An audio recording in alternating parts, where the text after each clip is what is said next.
என் நெஞ்சில் குடியிருக்கும் என் அன்பு உறவுகளுக்கு இனிய வணக்கம். தளபதி விஜய் அவர்களை எல்லா கட்சிக்காரங்களும் தாழ்த்தி பேசுகிறாங்க. அது எதுக்காக பேசுகிறாங்க அப்படின்னு தான் நிறைய பேருக்கு தெரிய மாட்டேங்குது. தளபதி விஜய் அவர்கள் கட்சி ஆரம்பித்ததுலேருந்து இப்போ வரைக்கும் பார்த்தீங்க அப்படின்னா எல்லாருமே அவருடைய கொள்கை சரியாக இல்லை, அவருடைய விஷயம் சரியாக இல்லை, அவருடைய தகவல்கள் சரியாக இல்லை, அவர் இப்படி பேசுகிறாரு, அவர் இப்படி அப்படி பேசுகிறாரு, இந்த கட்சி பற்றி பேசுகிறாரு, அந்த கட்சி பேசுகிறாருன்னு சொல்லிட்டு தொடர்ந்து எல்லா பக்கமும் அவருக்கு பிரச்சனை கொடுக்குற மாதிரியே தான் விஷயங்களை சொல்லிகிட்ருக்காங்க. அதுவும் குறிப்பாக பார்த்தீங்க அப்படின்னா எந்த ஒரு கட்சியும் அவர் டார்கெட் பண்ணி அடிக்கலை அப்படின்றத அவருடைய தொண்டர்களாகிய நிறைய பேர் சொல்லியும் திரும்ப சில கட்சிகள் அவரை தாழ்த்தி பேசிகிட்டு இருக்காங்க. ஒரு நல்ல விஷயத்தை செய்கிறதுக்காக நிறைய தலைவர்கள் வரும்பொழுது நிறைய பிரச்சனைகள் வரதான் செய்யும். நம்ம விஜயகாந்தையும் அதே மாதிரி தான் காலி பண்ணாங்க. அதே மாதிரி நம்ம நிறைய தலைவர்கள் வராமல் போகிறதுக்கும் காரணம் பார்த்திங்கன்னா இது மாதிரியான சில ரூமர்ஸ் தான் பிரச்சனையாக இருக்குது. ஸோ அதனால் ஒரு தலைவர் வராங்க அப்படின்னா அந்த தலைவருக்கு நம்ம மதிப்பு கொடுத்து அவங்க பேசுகிற விஷயங்களை நம்ம காது கொடுத்து கேட்டு அவங்க என்ன மாதிரியான தகவல்கள் சொல்ல வராங்க, என்ன மாதிரியான விஷயங்களை அவங்க மேம்படுத்த வராங்க அப்படின்றத நம்ம புரிஞ்சுக்கணும் அப்படின்றது ஒரு தனிப்பட்ட மனுஷனான ஒரு கருத்து. ஓகேங்களா?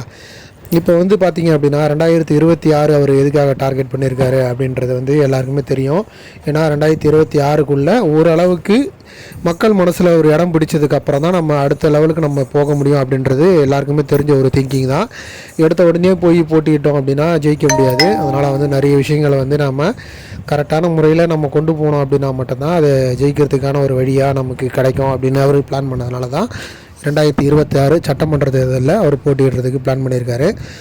அது மட்டும் இல்லாமல் ஒவ்வொரு அரசியல் தலைவருக்கும் ஒவ்வொரு கொள்கை இருக்கிற மாதிரி அவருக்கு இருக்கிற அந்த கொள்கையும் ஒரு மிகப்பெரிய லெவலில் கொண்டு போய் சேரும் அப்படின்றதுல எந்த வித ஒரு உடன்பாடு எந்த ஒரு இதுவும் மறுப்பும் கிடையாது. ஓகேங்களா? பிறப்பிற்கும் எல்லா உயிருக்கும் அப்படின்னு சொல்கிற அந்த விஷயம் இருக்குது பார்த்தீங்களா, அது சாதாரண விஷயம் கிடையாதுங்க. பெரும்பாலும் எல்லாருக்குமே அது சாதாரணமாக அமையாது. ஓகேங்களா? அந்த விஷயத்துக்குள்ளே அவ்வளோ விஷயங்கள் இருக்குது. ஓகேங்களா? அதனால் நம்ம சாதாரணமாக அதை இடம் போட்டுற முடியாது. சரிங்களா? ஸோ அதனால் நம்ம கரெக்டாக அதை சரி பண்ணி நம்ம கரெக்டாக நம்ம கொண்டு போனோம் அப்படின்னா மிகப்பெரிய ஒரு தலைவனை நம்ம அடுத்த லெவலுக்கு கொண்டு போய் நிறுத்தலாம் அப்படின்றதுல எந்த வித ஒரு ஐயமும் கிடையாது. நீ என்னடா அவருக்கு ஓதுறியா அப்படின்னு கேட்கலாம். ஓகேங்களா? இது வரைக்கும் எந்த ஒரு தலைவனும் சொல்லாத ஒரு புது விஷயத்தை அவர் சொல்லியிருக்காருன்றதுனால எனக்கு என்னவோ தெரியல, விஜய் மேலே ஒரு தனி பற்று வந்திருக்கு.